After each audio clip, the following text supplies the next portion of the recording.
Hello and welcome to the Approach Angle podcast, a pitcherless podcast dedicated to teaching you all things baseball analytics. I'm your host, Nate Schwartz, joined as always by Director of Analytics, Kyle Bland. Kyle, how's it going?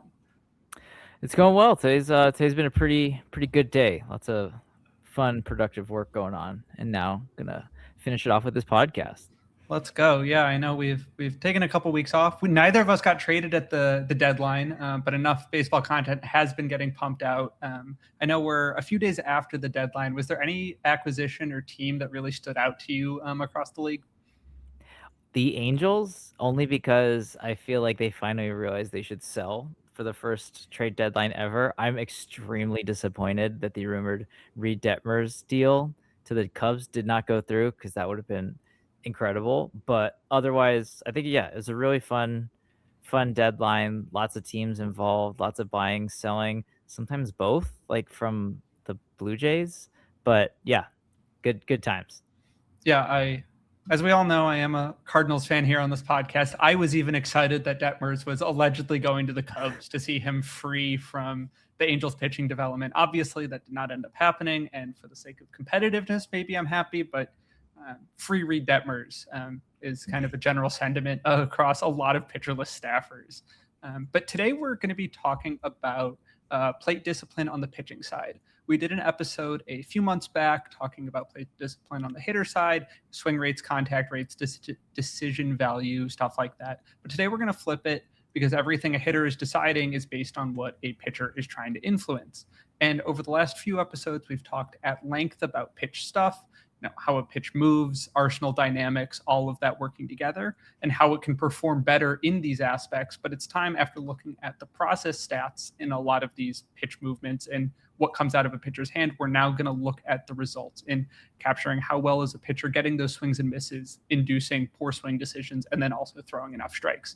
So we're going to do this by going through three different layers. We're going to start with zone rates and chase metrics and tell you how a pitcher is attacking the strike zone and then getting hitters to expand. We'll then get into the contact side of things, so whiff and contact rates, breaking down the when and the why a hitter commits to a swing. And then we'll close with some meshed metrics. So SwStr, called strikes plus whiffs, which 17 episodes into a pitcherless podcast, I am shocked that we haven't really mentioned yet, but here we are. And then we'll also talk about put-away rate, which both kind of tie everything together. But kind of going back to basics here, the fundamental aspect of pitching, from whether it's someone learning to pitch for the first time or someone understanding baseball for the first time, is that a pitcher needs to throw strikes.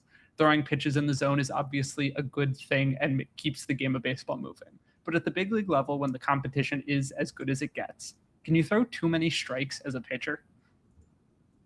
Yeah, I mean, like if you're only pumping gas down the middle, that's bad. You're very predictable because like you want to maximize the possibility space that a hitter has to deal with. We've talked a lot about that, of keeping the hitter kind of on their back foot, keep them guessing. And if you really hone the physical space that you're locating your pitches to like the zone or very close to it, that's actually going to make it a little bit easier on the hitter.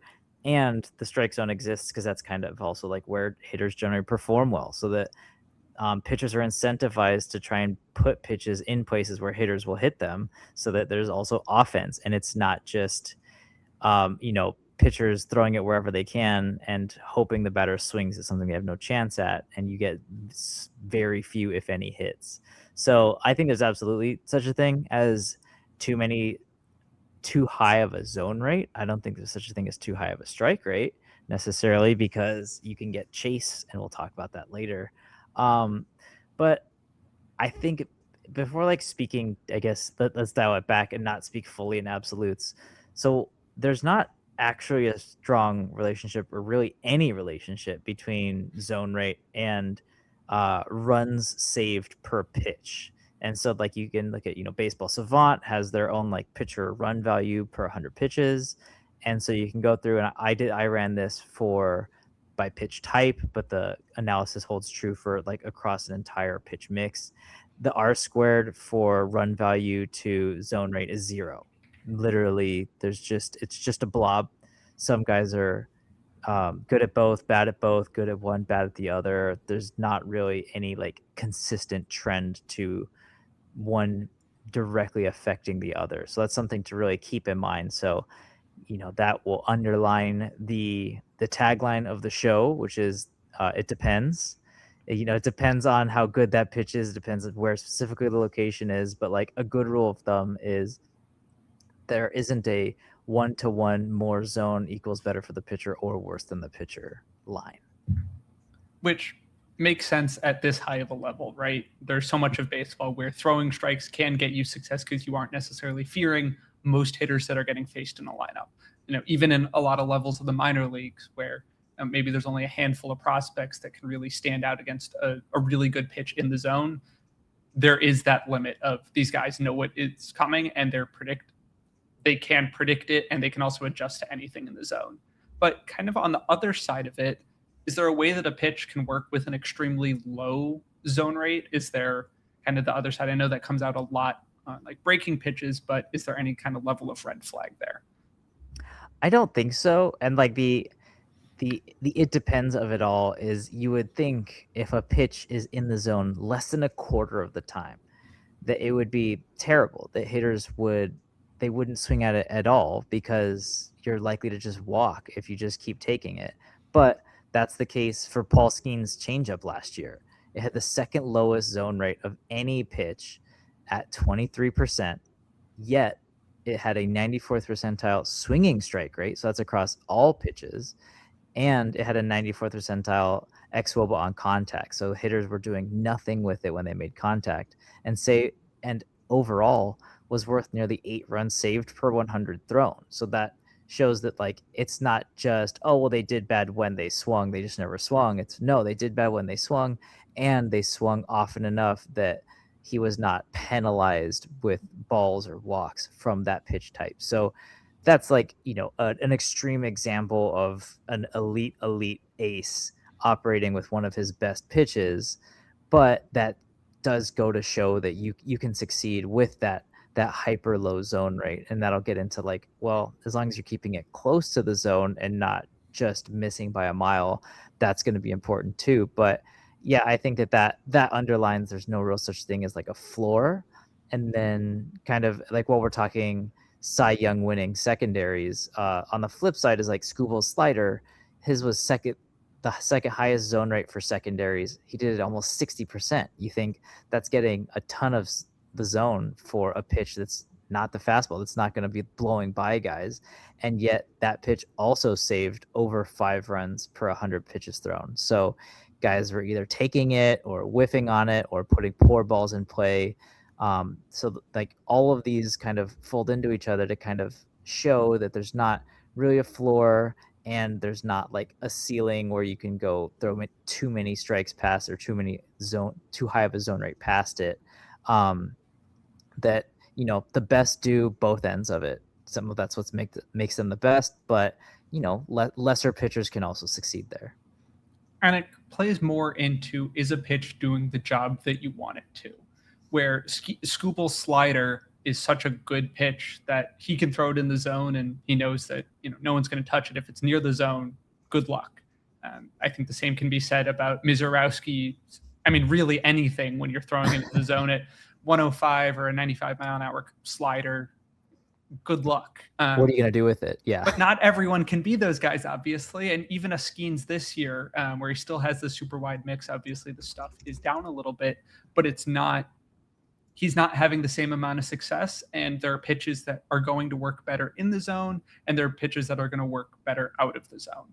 When are you getting that swing and miss? When are you getting the chases and getting contact in the zone? And we kind of alluded to it a little bit in just talking kind of off the bat here, but does zone rate matter by pitch type? Are there kind of ranges you're looking for, amongst fastballs compared to secondaries? I mean, I generally don't try to look specifically at a zone rate. Like I said, there's not a ton of like relationship between them, and that also held true kind of within pitch type. But you'll generally see fastballs have a higher zone rate for reason, basically for the reason that we'll get into later of they're used in pitches in counts and situations where the pitcher needs to throw a strike. So basically, like fastballs are generally the pitch that a pitcher can command the best. And so that's what's going to be what they use when they need to get a strike, when they need to get in the zone in like a 3-ball count, or when they're behind in the count. So that kind of, those two go hand in hand of, well, you command your best pitch, so you use it when you need to throw a strike. When you need to throw a strike, you're probably throwing it in the zone. And so it's kind of like that cyclical like reinforcement, versus secondaries are more of your wipeout pitches, your putaway pitches, or even like a weak contact inducer that you might use if you've fallen behind in the count to kind of bail yourself out a little bit.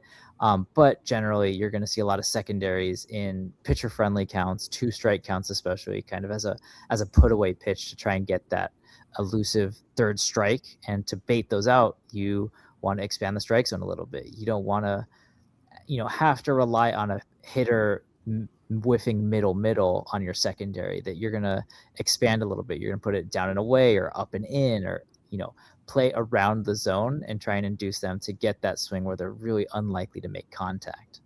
And we'll get to the 2-strike and really count leverage stuff a little bit later, but you see it, I think the biggest example of that being curveballs for a lot of pitchers, where the league has really moved towards harder shapes, tighter shapes, or things moving at higher velocity. And then a lot of guys still have their 78 or 82 mile an hour curveball that's kind of a more loopy shape, and they'll have very high called strike rates because they're throwing them in counts where they're just trying to get a called strike. They're just trying to throw it in the zone. They're not trying necessarily to attack a hitter, but rather steal a strike. And the fastball is the easiest pitch to command for most pitchers. You're not doing anything when it's leaving your hand. You're just throwing it. You're gripping the ball in a 4-seam or 2-seam grip and kind of letting it rip at that rate, compared to a breaking pitch or an off-speed pitch where you're turning your wrist at release, or pronating, stuff like that, where there is a lot more that goes into it. There's more variance in repeatability, where it may be harder to throw a strike, whereas that fastball will obviously play into what can be an easier strike called pitch. But kind of getting into kind of where around the zone it can be, a lot of the discussion, especially this year, has been about location grades, PLV grades that you can see on our pitch cards and stuff of that nature. Is it really straightforward of kind of the more, you want to be just on the fringes of the zone, or does it more depend on just kind of being around it and depending on the count? Yeah, I think being like, so many things have like a specification of like, there are different values to, like, the value of where you locate changes as the zone changes. So basically you want to expand the zone as the pitcher gets more leverage, as the pitcher gets, they have more margin for error. So you get to, 0-1, like a 2-strike count even, that like, okay, you have a lot of room to play with, because like if a batter doesn't swing at a ball, then it's okay, it's 1-2 instead of 0-2. Like that's fine. But if you can induce a weak swing, then you're likely to get either a strikeout on a chase whiff, or a weak batted ball out of the zone. So like that's really important. But then, specific location of, well, if you're dotting the strike zone, that's also going to have a really important kind of influence, a really high influence on what that outcome is. That, theoretically, those are the optimal zone pitches to throw, because they're away from, the heart of the zone, the nitros on the sweet spot for a hitter. But there's still strikes even if they take it. And then you'll see like, command pitchers that can really like walk that line of, okay, that's not technically a zone pitch, but it's like, it's just like an inch outside, which is almost just as good, because you're likely to get swings there, and they're going to be, marginally worse than they would be on the strike zone exactly. So like, it's a little bit of both. You can, the best pitchers will leverage both of them in tandem and kind of locate to what the count and the hitter are. So, that they know, okay, I need a strike here. I need a higher strike likelihood here. So I'll locate here. But okay, if I have advantage, I can use that, and I don't need to be as close to the zone, or I'm going to put it here outside of the zone, but exactly where I want it.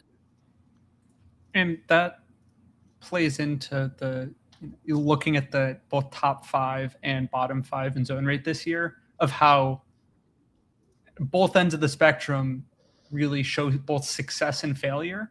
and that it is very much not one size fits all. And when you're drilling down into any of these, like throwing strikes in a vacuum is not necessarily a good or bad thing at the big league level among proven pitchers.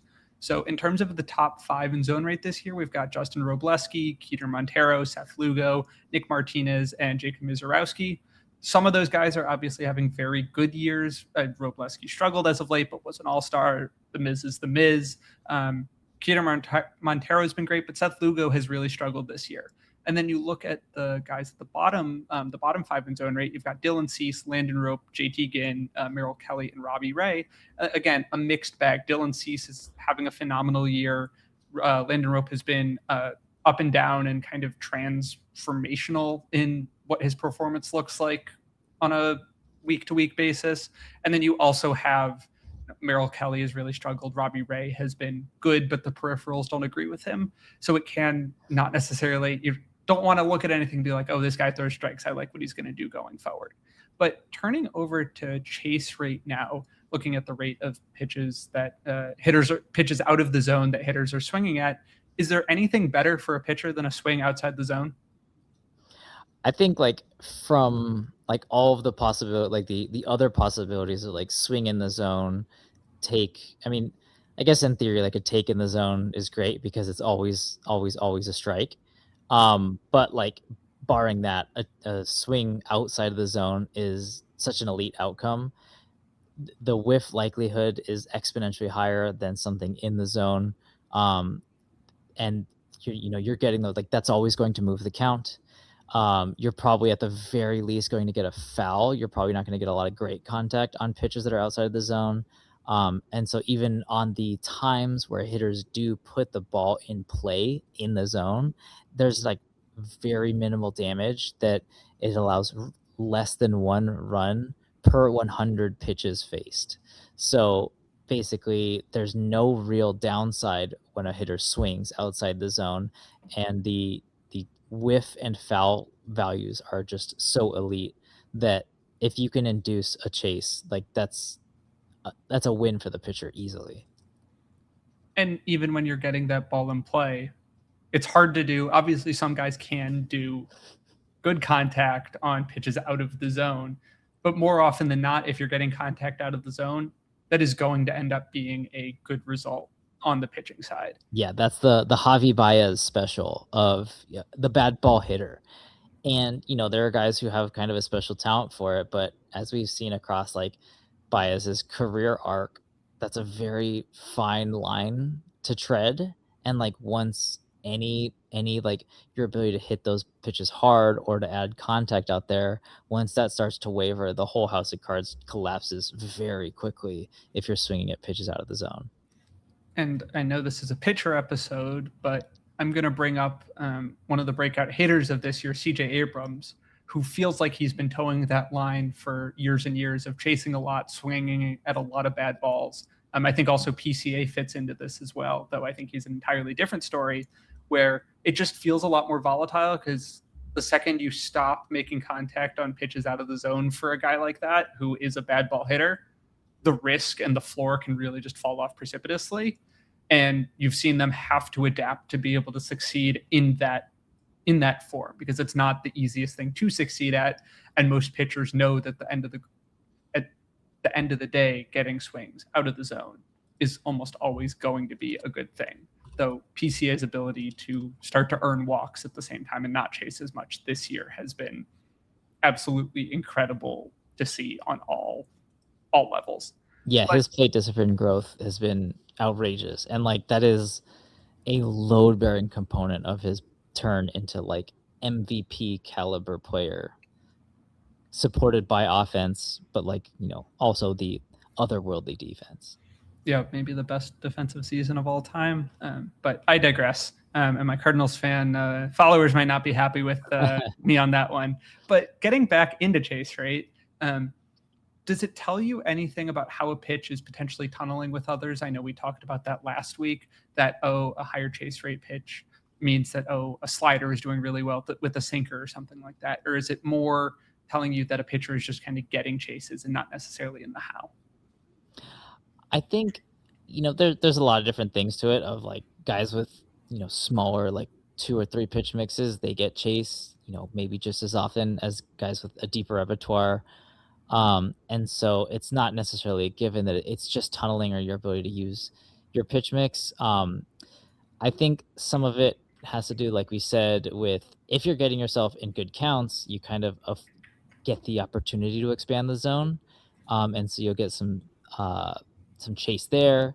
If you have nastier stuff, that's likelier to get some more chase. We were talking about some of those bottom 5 pitchers in zone rate, like your Dylan Cease, your Robbie Ray. Those guys have pretty nasty stuff, some massive shapes involved, and so that'll induce some chase too. And like there's just a lot of things that kind of go into it to contextualize like what a guy's chase rate is and how it relates to results. Because chase isn't in and of its like it is very good, like we've talked about, but it isn't necessarily like a one-to-one predictor of like performance. That sometimes guys can have a high chase rate, but like understanding what the zone rate is important. And because chase is swings on pitches outside of the zone. So if you're not throwing a lot of pitches out of the zone, you can run a really high chase rate and it looks really impressive, but like across all of your pitches thrown, it's not actually like that big of a deal, or it's not that many pitches. And so you can still be like somehow like leaving maybe too many pitches over the heart of the plate while still looking like you have a great chase rate, which feels like, oh well, he's maybe not so much, like maybe he's locating outside the zone, but that's not a given there. And then your chase rate, it's also important to be like, okay, well, what's your whiff rate on those pitches?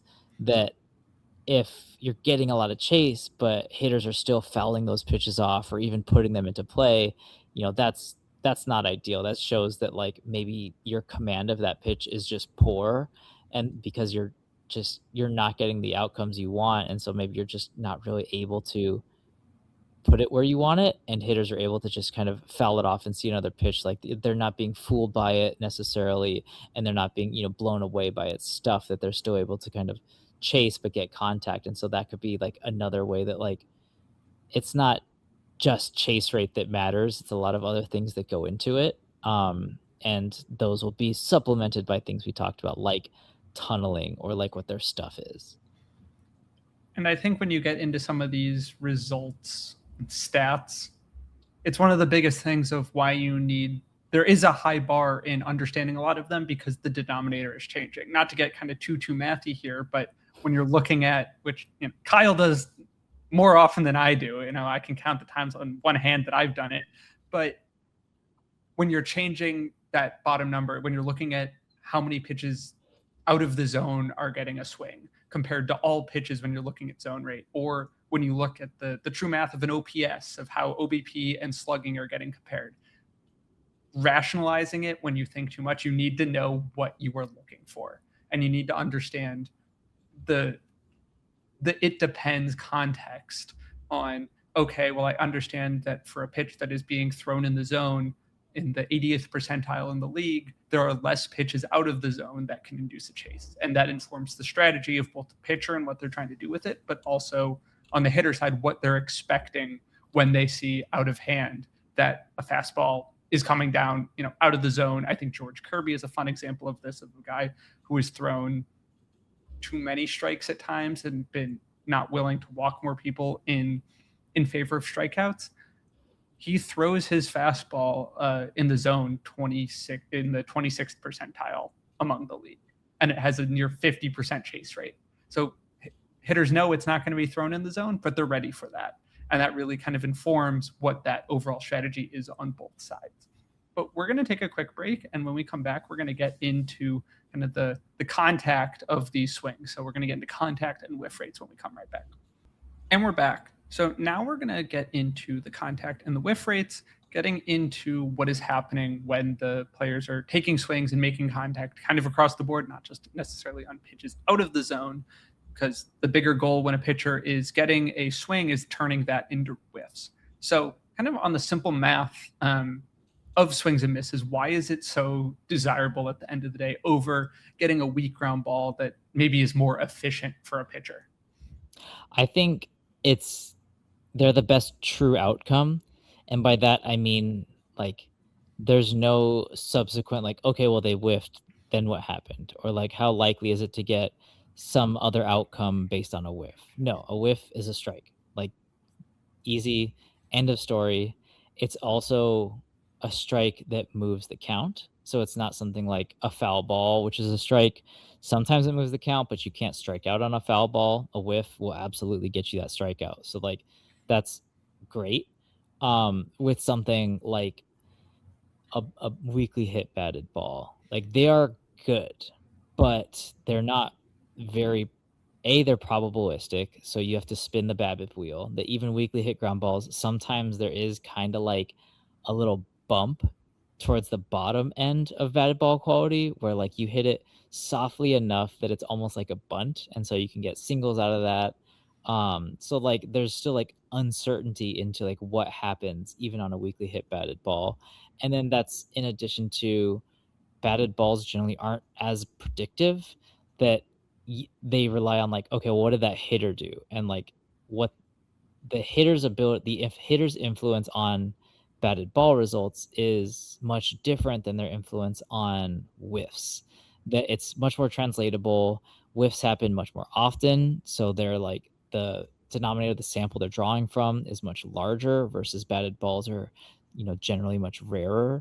So it's all of these things kind of fold into like how this stat, how this like kind of single metric is as powerful as it is. Yeah, when you look at teams who have all really relied on models and analytics over the pitch data revolution, the best run value to anything is getting a strike on a ball that is not in play. And the easiest way to get that is through the swing and miss. And that's what has kind of catapulted everything of, oh, well, how do you get a swing and miss? Have better stuff. And you can see how it builds upon one another to get kind of where we are today, as that is the biggest driver of taking the luck out of any pitcher's success. It's the most projectable stat or skill that a pitcher can have kind of across the board. But as we've talked about, earlier we talked about swings out of the zone and how chase rate can be powerful, and swings out of the zone are not necessarily good ones. In zone whiffs are also super powerful. If you're trying to throw something in the zone that a pitcher, a hitter wants to hit and thinks they can hit, but they can't touch it. How much is whiff rate a story of stuff versus location? Yeah, I think that depending on what the location is, it can tell you different things. Of if a pitcher is consistently dotting around the strike zone, so kind of like on the black or just outside it, that's going to really positively influence their whiff rate. If they're putting it down like right down the middle, right down the pipe, or way outside, those are going to like adversely affect their whiff rate because hitters are going to make more contact if it's in the heart, or they're just not going to swing if it's way outside. But like the way that I kind of think of it is I think of like location is like the entree and stuff is the sauce. That like a good sauce, so your stuff can really punch up whiffs in any given location. So like if you have good stuff, your whiffs will be better relative to like what that location is. But stuff generally won't turn a bad whiff location, so like middle into a good one. And I mean, like, I know we talked about Mizurowski earlier, and like, yeah, if you can just pump 105 with elite extension and a flat approach angle, like, sure, that might like he might be one of like the one of one, maybe one of a handful of guys who can like kind of outstuff any location. But for the vast majority of pitchers and for like broader baseball analysis, it's really hard to kind of outstuff a meatball right down the middle. And it always is fun to watch baseball and you see pitchers who don't get a lot of swing and misses get swings and misses because location is the thing that drives that. The Miles Mikolas slider is going to get swings and misses when executed down and away. That is just kind of the nature of the game. The stuff expands that zone that you're able to get a whiff consistently because if it's overwhelming, but you're trying to deceive a hitter, make them misunderstand where they think the ball is going to be with their bat. And it is sometimes easier on a pitch by pitch basis to move where that pitch is, in the hitting zone of where they're trying to put the bat. The stuff is more or less static once you know what a pitcher's stuff looks like, whether it's stabilized over a couple starts or you've seen the scouting reports. You know that generally speaking, for a random pitcher, or I'll say Mizorowski, but that's a bad example, that it is going to be 104 with some level of movement, and you're gearing up to hit that. Whether you can is another story, but you know that the pitch is going to move that way. Trying to catch up to that and put the bat in the right place that's moving is a whole nother story. I know we're talking here about mostly Mizorowski as a guy who is really good at getting whiffs, and I think both, when it comes to playing fantasy baseball or just our love for pitchers generally, enjoy guys who like to get swings and misses and are reliant on that.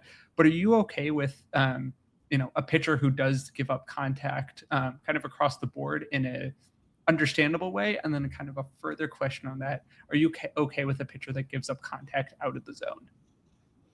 Yeah, one of my favorite archetypes to target for fantasy is the high stuff contact manager, if that makes sense. So these last few years, it's like your Logan Webbs, your Christopher Sanchez's, at least prior to Christopher Sanchez's ascension to top pitcher.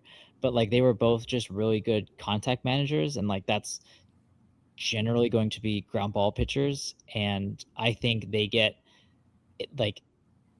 we write off oh, BABIP, he's got a poor K rate, so his FIP's going to be bad, or his XFIP's going to be bad. That we write that off. And I think we have enough information now to kind of know which guys break those models. And I think in the broader kind of baseball analysis, and specifically fantasy relevant analysis, is we tend to shun guys who don't get a lot of strikeouts. But I think that really leaves an underserved market of elite contact manager pitchers that do it in a sustainable way. And I love targeting that. I shop there all the time, especially if you're in a league that does innings or quality starts, because those guys will generally get outs more efficiently, because you need 3 pitches to get a strikeout. You only need 1 to get a ground out. So you'll generally tend to see those guys go deeper into games, marginally higher win chances, all that good stuff. And so that kind of folds in too of, if I'm okay if a guy isn't getting a lot of whiff outside of the zone, that if his chase rate is solid or in a normal range, but he's not getting a lot of whiff out there, I think that's fine. That's your prime kind of Kyle Hendricks pitchability kind of guy, of he's putting the ball in spots that entice the hitters but don't yield bad results for the pitcher, that he's inducing batted balls out there, even on swings, because he doesn't have the lights out stuff to maybe blow by a guy, or to drop completely under the barrel of the bat with massive movement, that he just knows this will look like a strike until it's not, and maybe they'll still get their bat on it, but it's going to be a benefit to me anyway. Yeah, it's interesting looking at the out of zone contact leaders among qualified pitchers.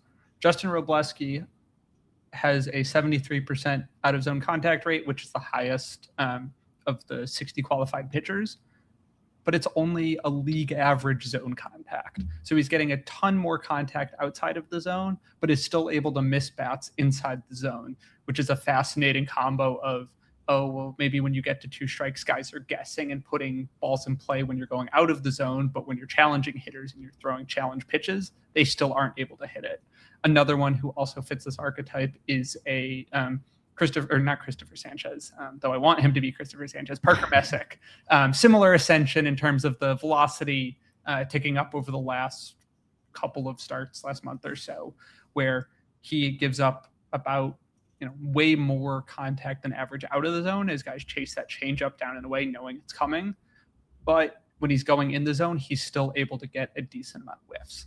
Kind of on the other side of that, you have a lot of pitchers who might give up a ton of contact in the zone and not a lot out of the zone. So Z contact or zone contact is a really strong hitter set. Is it as useful on the pitching side? I would pretty solidly say that it's more powerful for hitters.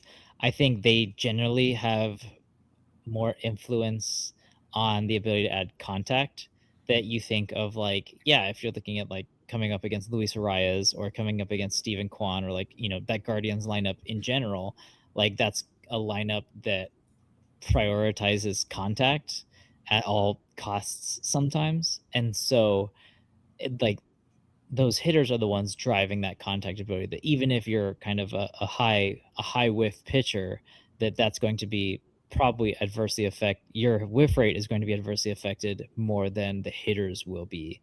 um and yeah, like that, and that just has to do with like hitters are in charge of what pitches they swing at. Pitchers drive kind of where those are and how they get there, but hitters get to choose whether they swing at them or not. And then they also have kind of this internalized, like, this is what their swing is. And the reason, some to a lot of the MLB hitters are here is because they've optimized to make contact at, against MLB caliber stuff. And so I think that it's the hitters drive kind of that whiff rate a little bit more. I think pitchers, have a lot of influence over it, and that's why guys who have consistently high whiff rates are so impressive. Um, but I think for the most part, I would rely on hitters for that to be kind of more telling, that zone contact rate, than for pitchers. Yeah, looking at the other side of guys who give up a ton of in zone contact and maybe not so much out of zone contact, you have a guy like Sonny Gray who's had a really great year. Hitters are making contact 93% of the time on swings in the zone compared to just 56% out of the zone. So he's got a nice trio, maybe quadruple grouping of breaking pitches that he throws out of the zone. And when you are getting that swing, it is hitters that are often very confused on what that is, though if they know what they're looking for in the zone, aging has affected him a little bit, and you can see that hitters are able to capitalize on pitches in the zone, though he has had a great year. Another guy who fits this is maybe a Kyle Bradish, who's had an up and down year, and then also a Logan Webb also kind of fits into this, where there's a decent amount of zone contact, but then maybe he isn't getting as many whiffs as one would want. But we're talking a lot about whiff rate, and obviously getting the rate of swings and misses is really useful. One of the other foundational plate discipline stats is swinging strike rate. And I think they get referenced interchangeably a lot of the times. So can you break down what the difference is? And then do you have a preference between the two for pitchers? Yeah, so both of them are looking at how often a hitter swings and misses. It's the denominator that changes, kind of like you talked about. So for swinging strike rate, that's how often they swing and miss against all pitches. So, you throw 100 pitches, you get 12 whiffs. That's a 12% swinging strike rate. Kind of easy math there. Whiff rate is conditional on the hitter swinging. So, those 12 whiffs, if they happened on 60 swings, then that's now like a 20% whiff rate, versus if they happen on 30 swings, that's a 40% whiff rate, even though it's the same kind of 100 pitches thrown in that outing. So it really gives context to like where you're locating. And by that, I mean that whiffs are, because they're conditional on swinging, that I think swings are so heavily defined by location that when you condition whiffs on a swing, you actually do a good job of stripping out the impact that location has. And by that, I mean, like, if a guy's throwing middle a lot, he's going to get a lot of swings there. And so, like, whiff rate will actually, I think, start to approach like a proxy for stuff that, like, you can either you're inducing swings out of the zone, and so like that makes your pitches look a lot better than they are, like how they moved got swings in places maybe you wouldn't expect, or you're getting whiffs on swinging locations, but because the hitter can't catch up to it, or it dodges out of the way of their bat, like that's how you get a high whiff rate there. Versus swinging strike rate, I think, is more of a like better holistic representation of a pitcher's ability, because it's showing that, like, okay, not only are you getting whiffs, but you're doing it across all of your pitches thrown, that you're doing a good job of putting pitches both in locations where hitters will swing, and doing it in such a way that you are allowing them not to swing. And so, like, I think you can think of it like if whiff rate is something like stuff, that swinging strike rate is something like pitching plus or PLV, kind of a more holistic, like, this is how good that pitch is, a little less than like this is how kind of like nasty that pitch is. And we'll get later on to, folding in maybe the like, I guess to keep the analogy going, the location side of a pitch, which would be like your called strike rate. And so, like, when you fold in swinging strike rate and called strike rate to get this beautiful CSW stat, that does a really good job of telling you kind of at a pitch level how their results inform the quality of their pitches. Which I kind of agree with you that I like the swinging strike rate on the pitcher side of that is encapsulating more pitches, and you are throwing more pitches than there are swings on the hitter side. That you need to understand that full story. It's interesting to me on really understanding, again, how is a pitch being used and what is it actually, do you need to know that it is a stuff proxy for the sake of it? The thing that bothers me a lot in talking about pitching stats a lot of the time is that you'll hear some announcers say, oh, this guy has a 150 average on his slider. And that sounds phenomenal, but he's throwing it in the zone 10% of the time or something like that. It's like, yeah, no wonder anytime anyone's making contact with it, it's a horrible pitch. And being able to understand, oh, well, this pitch is getting thrown in the zone a ton. It is getting whiffs at a high rate of the overall pitches that you're throwing. When you see a high, a good whiff rate on a fastball that's being thrown 42% of the time, you're like, oh, well, this pitch has to be doing work for this pitcher. And that culminates in swinging strike rate, whereas the other way around, it might not necessarily get reflected. But we're going to take one more break here and talk about called strikes plus whiffs and then put-away rate. And we're back. So we've made it 40-something minutes into this podcast, and we haven't talked about pitcher list zone, called strikes plus whiffs. Have you heard about this stat? Do you know anything about it, Kyle? I mean, it's taken us 17 episodes and the better part of the 17th episode to talk about it. So it can't be that cool. It can't be that profound, right?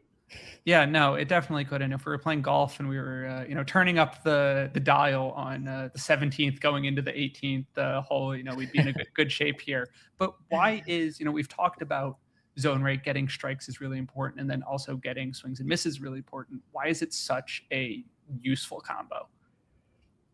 Yeah, so like the way I like to think of it is these are basically the strikes that get you strikeouts. And if you have 2 strikes, these are the only ways to get a strikeout. Called strike, swinging strike. Fouls just keep you at 2 strikes, keep the plate appearance alive, and batted balls are not strikeouts. So like I think that's like an important kind of distinction.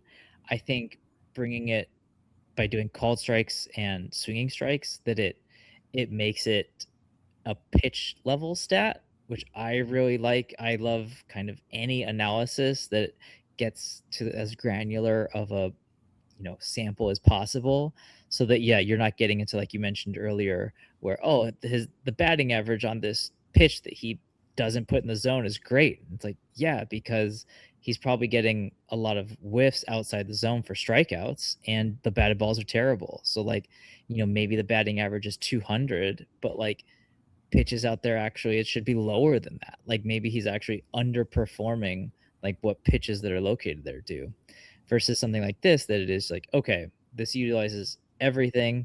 It, like we talked about, is a good like results-based proxy for things like your ability to locate, your ability to drive whiffs, and like in a way that is very like interpretable and explainable. Like, yeah, he was dotting his pitches all over the, all along the strike zone, right on the border, and so his call strike rate was great.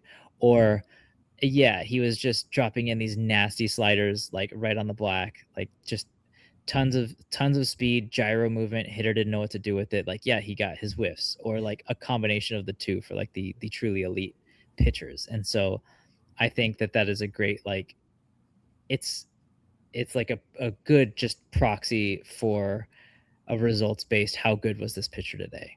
And it does work in the sense that if you have a high number across an entire arsenal or within specific pitches, you are doing something in either regard that is executing at a high level, that is confusing hitters, and they're not taking advantage of it in the way that they should. I do want to flag that CSW does include swinging strike rate and not whiff rate in its calculation, because it is looking at whiffs across all pitches as well as called strikes across all pitches. So if we're talking about whiffs here, it is in regards to swinging strike rate, looking at that overall, per pitch, every single pitch a pitcher throws in that in the stat itself. How powerful is it? I know you said it does well against some of the other kind of estimators and stuff like that, but is it something you're looking to kind of across pitches as a quick baseline that you're like, I see the understanding of how this pitch is doing at a high level? Yeah, it's great. Like I said, it utilizes every pitch, and so you can compare pitches to each other. As far as like if there's not like a plate appearance ending pitch, maybe you don't see any. Like if you don't get like a strikeout, a walk, or a batted ball on one of your pitch types, that's not going to show up in something like a strikeout rate, a walk rate, a batting average allowed. Versus with this, you can. That like, okay, he only used it early in the count. He didn't get any batted balls on it. Well, we can still have context for how good that pitch was, even without these plate appearance level outcomes. And we had one of the great research pieces on the website that introduced CSW, written by MLB's own Alex Fast, talks about how CSW is more predictive of runs and run estimators than any of these kind of individual or core component stats, your swinging strike, your whiff rate, your called strike rate, that all of those, are lesser at predicting, runs and run estimators rest of season and into next year. And I like that in the understanding the stability of something. We talked about on the hitting side of a hitter, a bad ball hitter that is a lot more volatile, or a contact manager where you spin the BABIP wheel, and we've covered BABIP before. There's a lot of articles from Carson Picard on our website about BABIP that show how much randomness goes into it. There are things that predict it, but there is a lot of volatility in that regard, and you want something that is certain, whether you're just a fan of a pitcher that you want to see succeed, or you are worried about them for a fantasy team and wondering what their volatility is on a start to start year by year basis. Is there a number you're looking for kind of per pitch that you see and you're like, oh, kind of immediately snap your fingers, I don't need to worry about this. I want to look at something, better or worse? It not like at a high level, not really. That I think different pitches are utilized in different ways and do different things, and that's kind of the beauty of CSW is, fastballs run around like a 27-28% CSW, so that's four seamers and sinkers, and that's more heavily weighted on called strikes, things like I need to earn a strike here, I need to locate this well, versus breaking balls, your sweepers, your sliders, your curveballs, those run like 27, maybe 28% CSWs. That they're based more on whiffs, that they're like, okay, you're inducing swinging strikes either out of the zone or kind of in zone, and it's just avoiding the barrel of the bat. Off-speed pitches, so changeups and splitters, they skew a little bit lower, that those are kind of like 23% CSW pitches. So those are kind of maybe more like a change in pace, or like you're trying to incentivize weak contact. And so like that's not a called strike and it's not a whiff. So that's not going to be included in this. But for the most part, like if I see a pitch type has a 30, like a CSW that starts with a 3, like I'm like, okay, that's really good. Or especially like if a pitcher does that across a game, like, okay, that's a good game. And then like you see it as a season, like if a pitcher has a 30 CSW, like that's okay, he's having a great season. And so like that's really like that's how I kind of bookmark it in my head, is basically like 30 is great. And like the nice thing is like that kind of works across pitch types, games, seasons. 25 is probably bordering on the poor end across most pitch types, across games and across seasons. It's important to know, the off-speed pitches tend to skew a little low, but for the most part, your pitch types and your kind of holistic entire pitch mix will hover around 27-28% as average. And so you can kind of go from there. But yeah, like I want to see 30s. That's what it's all Yeah. about. That's where the fun stuff happens. Yeah, and there are it looks to be 7 pitchers who have a full season CSW above 30% among qualified guys. You've got Mizorowski, of course, but then Gavin Williams, Jesus Luzardo, Christopher Sanchez, Chris Sale, Joey Cantillo, and then Dylan Cease. So, 4 out of 5, high upside, really exciting arms. Cantillo is a really interesting one. And then you look at the other side, and I know Robbie Ray is at the bottom in CSW, which is kind of hilarious compared to what he has been and what we know Robbie Ray as. But I think of it a lot of the time as the pitch level K minus BB of you're stripping out and focusing on everything that isn't leading to contact in regards to what is a pitch doing, over and over again consistently. And in terms of, Kyle, as you said, that repeatability in terms of knowing what the success can be. But I want to wrap up here with put-away rate. I know when we talked about kind of the importance of called strikes and whiffs, they're the 2 strikes that get strikeouts. Not foul balls, not balls in play. They're the pitches that get you strikeouts and have opposing batters walking back into the dugout. So I think this is a super underrated stat. I know that Nick has talked about it a lot in terms of his analysis over the last year or two. Why is it so useful to have that kind of count aspect and put away aspect to it rather than just a really strong whiff rate overall? I think that basically, to quote one of the great bards of our time, Rod Stewart, or to paraphrase him, the third strike is the hardest. Baby, I know the third strike is the hardest. And like that bears out across like the entire league, across seasons, that across the last 3 years, CSW are extremely hard to come by with 2 strikes.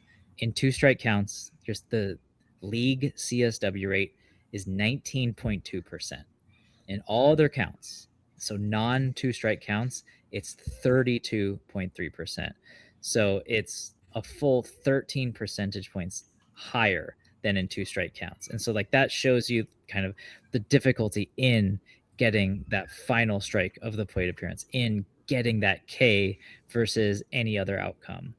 And so I think that really shows that, like, as we talked about, pitchers that can induce these strikes, that can get these pitchers that in general can get strikes through CSW, that if you can do that in a count where that's even harder than normal, I think that's very telling in whether it's their ability to locate, whether it's their the stuff, like how hard of a time hitters have even in good locations, that I think it's very, like, it even further shines a light on the quality of the pitches being used.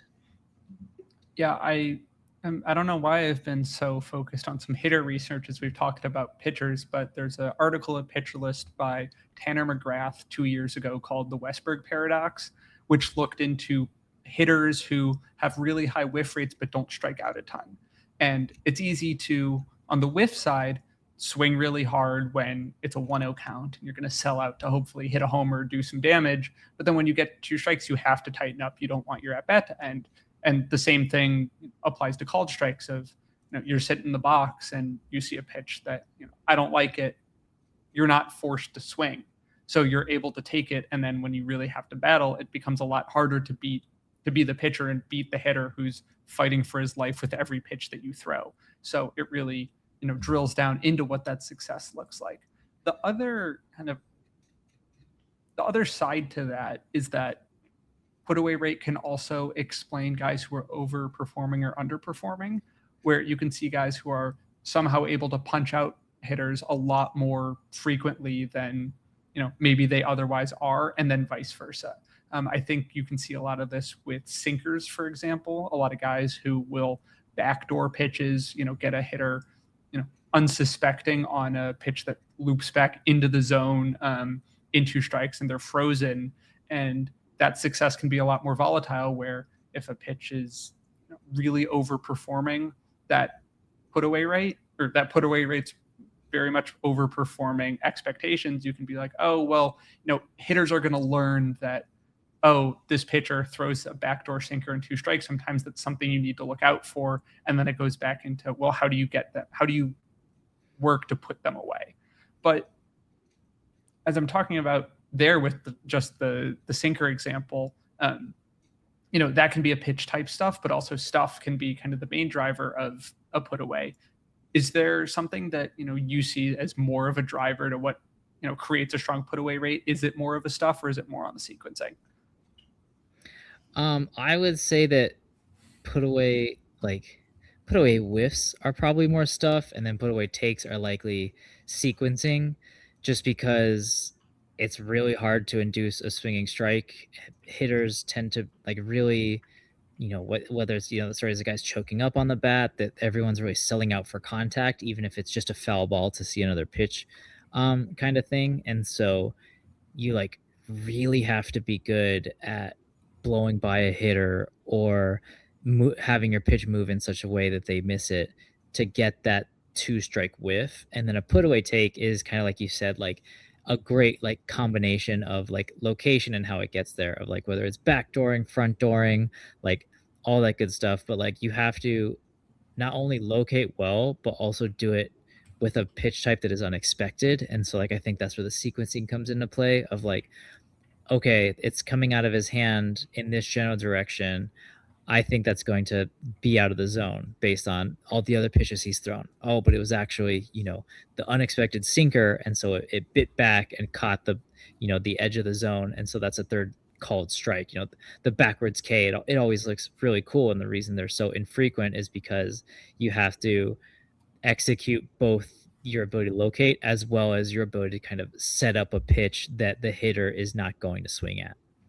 And is there a good way that you identify outliers in put away rate of, oh, I think this pitch is going to overcorrect over time, or maybe undercorrect when you're looking at it, or does it come down to more kind of pitch type and overall execution? I think it comes down to overall execution. I think, there's not a good rule or a really good heavy regression. I think guys who are going to kind of run whiff rates or called strike rates, that's going to kind of be linearly predictive of how they get to their put away rate. I think one may be a little bit more beneficial. I think that I would rely on, if you're a high whiff pitcher, you probably have a higher sustainable put away rate, just because whiffs are kind of more reliable than a called strike rate. But that's not always a given. It also depends on what kind of counts you're getting into. If you're getting a put away on a 3-2 pitch, that's a lot different than a put away on an 0-2 pitch.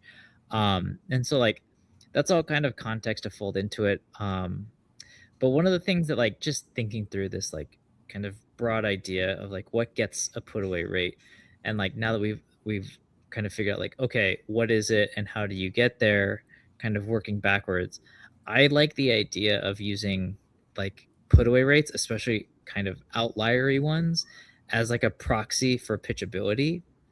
And so, but what I mean by that is I was talking about whiffs and how they that's a proxy for stuff, that it kind of strips some location context away, kind of implicitly. And what this does is basically, if you have good stuff, that a put away rate is a good proxy for how you use that stuff.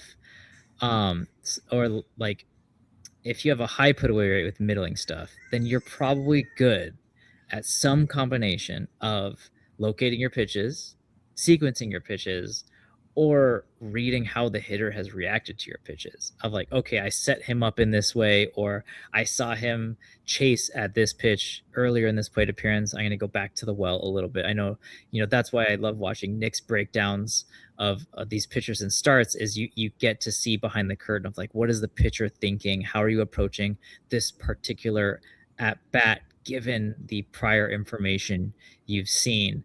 And so I think put away rates for guys who don't have that super nasty outliery stuff, or who aren't maybe known for elite abilities to locate, that gives you okay, maybe this outlier put-away rate is telling me information that I don't necessarily have a great data representation for otherwise. That is like he knows, for a lack of a better phrase, how to pitch. That's what I mean by pitchability, that he knows how to like kind of get the most out of his particular mix and his ability to kind of locate, to throw with velo, to induce spin and movement, that can be like a trait for a guy who is like well optimized regardless of kind of the raw materials he has to deal with. Which puts kind of everything about pitching together when you're like, how do you get strikeouts? And the unified theory of pitching. Yes. And as we've kind of explained through this, it's more than it depends, because you can look at all of these things and you connect point A to point B on, is a pitch getting strikes or pitches in the zone getting called strikes? Well, it is great. It's not. Why? What are you doing with that? How are all of these pitching work together? And you look at this across any pitcher's arsenal. Selfishly, I will say, go look at any pitcher on the pitcher list player pages. We have all of the data that you can break down. As you click through the tabs of different statistics, you can see very quickly, oh, this pitch is thrown in the zone a ton, but it doesn't get a lot of hard contact against it. Great. Or this pitch is thrown outside the zone. It does get a lot of chases. Great. And you can put that story across the entire arsenal of how do they get strikeouts? How are they not getting strikeouts? Stuff like that. But that'll do it for this episode of the Approach Angle podcast. Kyle, is there anything you're working on that you want to share with the crowd? We've just been doing a lot of kind of renovations on our great, stats that we're providing in-house. I recently tweaked our PL bot daily projection model to give out kind of more representative values for how much a player benefits your fantasy squad that day. And so I'm really, excited about that. And that's helped our PL bot streamer that Nick goes up against every day with his streaming picks. And that all feeds into our great PL Pro dashboard, which has been released in beta, and it looks fantastic. It's got a good amount of our apps. It's got our projections. It's got leaderboards. It's got charts. Like it's been so great to use. Our whole dev team has been great with that, but I'm really excited. I play around with that daily. And that's, all to serve our users, our subscribers, people who just like to learn more about baseball. Yeah, I know I've already used the Pro Dashboard for some of my own fantasy analysis. Selfishly, was able to see, I was looking for some closers. I was desperately in need of saves, and being able to see the lists right in the dashboard from Rick Graham made it as easy as can be to identify. I think I ended up picking up Jeff Hoffman before he got traded, and I'm now really, really happy with that move. But that'll do it from us. Have a good, hope you enjoyed the episode, and we will see you on the next one.